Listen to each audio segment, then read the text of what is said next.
चलिए आइए बाबू, एक बार फिर से आप सभी का स्वागत है अपने इस यूट्यूब परिवार मगध टेक्निकल क्लास में। जैसा कि बाबू आप लोग बोर्ड पर देख रहे हैं और आप लोग के लगातार मेहनत कर रहे हैं, आप लोग भी मेहनत करते जाइए और जब तक छोड़ेंगे नहीं तब तक छोड़ेंगे नहीं।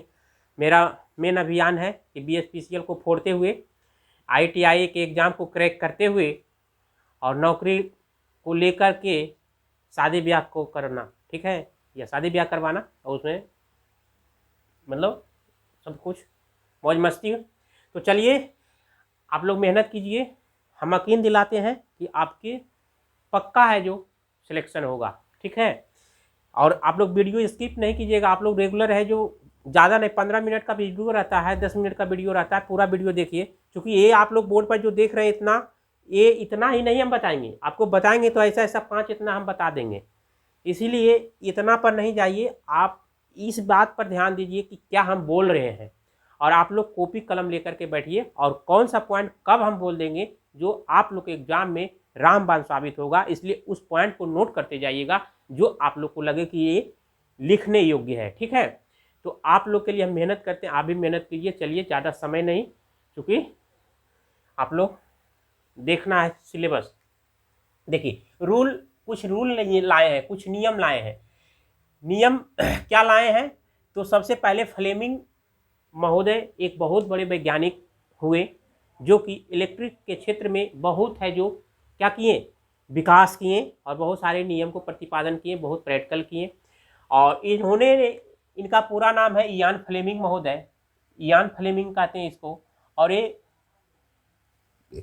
विद्युत से संबंधित 2 नियम का प्रतिपादन किए। पहला फ्लेमिंग के राइट हैंड रूल जो जनरेटर पर लागू होता है, और फ्लेमिंग के लेफ्ट हैंड रूल जो मोटर पर लागू होता है। याद रखिएगा, यहीं से एक क्वेश्चन आ जाएगा कि मोटर किस नियम पर लागू होता है फ्लेमिंग के, तो राइट हैंड रूल, और मोटर कह देगा तो लेफ्ट हैंड रूल, और जनरेटर का देगा तो राइट हैंड रूल। मोटा मोटी याद रखिएगा कि जनरेटर को जिस हाथ से चालू करते हैं, मतलब खेका हाथ से, राइट हैंड से, तो राइट नियम पालन करेगा, और मोटर को जो शेष बचा लेफ्ट हैंड, उसको लेफ्ट हैंड से हम लोग क्या करते हैं, लागू करते हैं। क्लियर?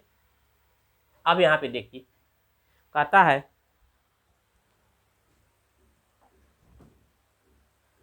है कि राइट हैंड रूल नियम में जो अंगूठा होता है वो क्या बताता है, तर्जनी अंगुली होता है वो क्या बताता है, मध्य अंगुली होता है वो क्या बताता है। ये बराबर क्वेश्चन पूछता है कि फ्लेमिंग के दायां हस्त नियम में अंगूठा क्या बताता है, या बीच का अंगुली क्या बताता है, या 4 फिंगर जो तर्जनी अंगुली होता है उसको क्या बताता है, क्या डायरेक्शन करता है।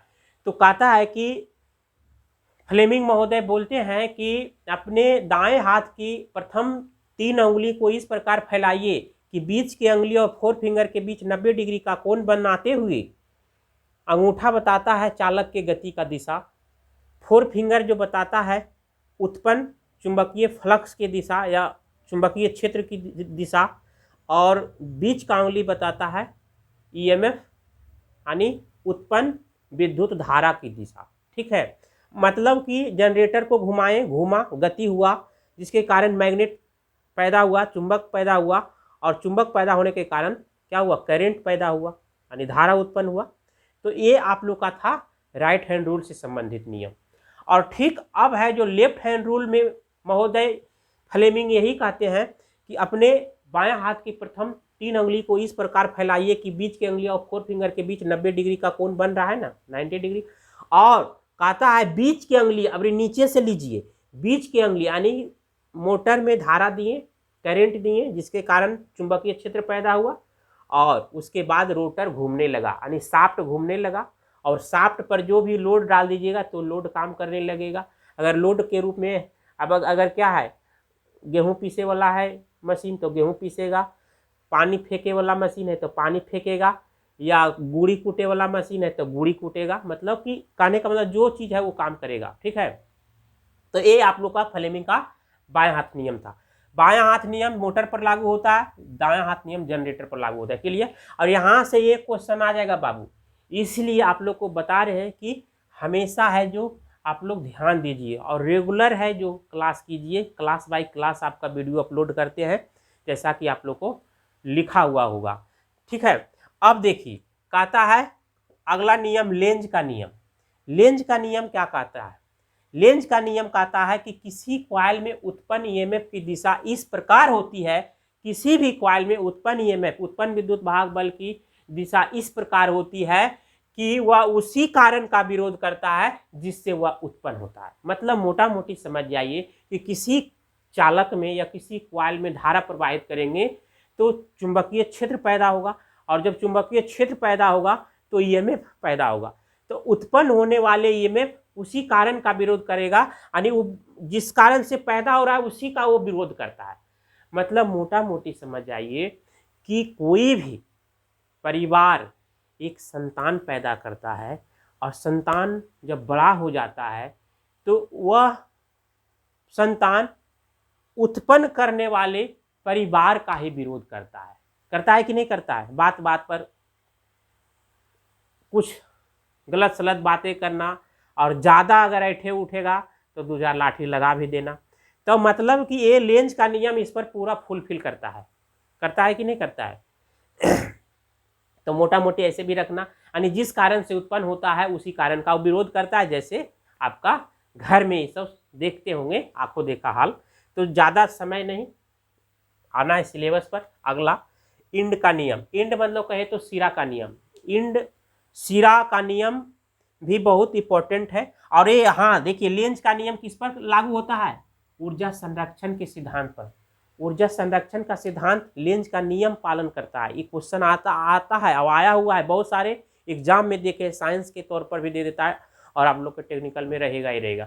तो कहेगा कि लेंज का नियम किस पर लागू होता है? ऊर्जा संरक्षण के, आवेश संरक्षण के, या बर्नौली प्रमेय के सिद्धांत पर। यानी कहने का मतलब कोई भी ऑप्शन में देगा, ऊर्जा संरक्षण टिक कर दीजिएगा, क्लियर।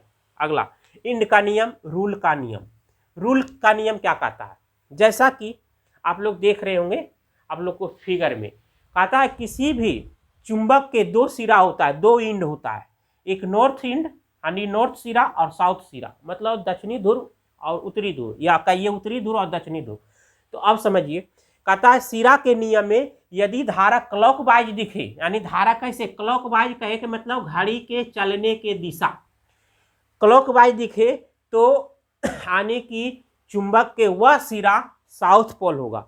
मतलब जिस पोल की तरफ धारा आने की चुंबकीय क्षेत्र की है जो दिशा घड़ी के साइज यानी घड़ी के दिशा में यानी दिखे, मतलब कि क्लॉकवाइज में दिखे, वह चुंबक के दक्षिणी ध्रुव होगा, क्लियर। और यदि धारा एंटी क्लॉक दिखे यानी वामावर्त, मतलब दक्षिणावर्त नहीं, वामावर्त, मतलब कि घड़ी के चलने के उल्टी, घड़ी के चलने की उल्टा दिखे, तो वह यानी वह पोल नॉर्थ पोल होगा। मतलब जैसे देखिए, अब यहाँ से निकला तो इधर से इधर चल जा रहा है ना, तो ये घड़ी के दिशा में जा रहा है, तो ये साउथ पोल हुआ कि नहीं। अब यहाँ से एनए से एनए अगर जाएगा, अब जैसे देखिए, अब है एनए से एनए, अब जाएगा एनए से किधर जाएगा? इधर जाएगा, तो यानी एंटी क्लॉक हो जाएगा। तो जब एंटी क्लॉक हो जाएगा तो समझ जाएंगे कि नॉर्थ पोल है, समझे। जैसे कहता है कि कोई भी चुंबक के उत्तरी ध्रुव से चुंबकीय क्षेत्र निकलता है और दक्षिणी ध्रुव में प्रवेश करता है, तो ये क्लॉकवाइज जा रहा है कि नहीं।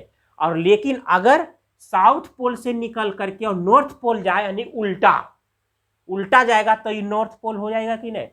तो मोटा मोटी समझना है कि जब एंटी क्लॉक धारा प्रवाहित होगा, इस पर मोटर काम होता है। मोटर में पोल जो होता है या जनरेटर के पोल जो होता है, इसी पर काम होता है, डॉट और आप लोग को बताएंगे क्रॉस।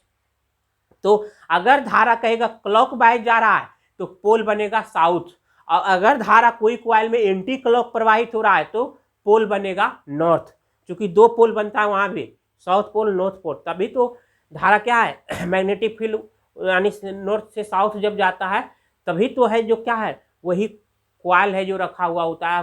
कॉइल रखे हुए कॉइल क्या करते हैं, कट करते हैं, तब फ्लक्स बनता है, और फ्लक्स के कारण क्या होता है, ईएमएफ पैदा होता है। आप लोग को जनरेटर चैप्टर, मोटर चैप्टर में ये बहुत पढ़ने के लिए मिलेगा। तो क्लियर हो गया, यहाँ पे समझ गए। यानी जब धारा क्लॉकवाइज में दिखेगा तो साउथ पोल, और एंटी क्लॉक दिखे तो नॉर्थ पोल। तो अब जैसे ये कौन पोल बन जाएगा, साउथ, और ये कौन पोल बन जाएगा, नॉर्थ।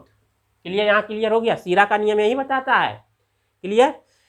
और चुंबक के दोनों ध्रुवों पर है जो चुंबकीय बल समान होता है, आप लोग को पहले की क्लास में बता दिए हैं। और चुंबक के दो ध्रुवों को मिलाने वाली काल्पनिक रेखा को चुंबकीय क्या कहते हैं, अक्ष कहते हैं। और चुंबक के वह बिंदु जहां पर चुंबकत्व का गुण शून्य हो, नहीं के बराबर हो, वह चुंबक का केंद्र कहलाता है।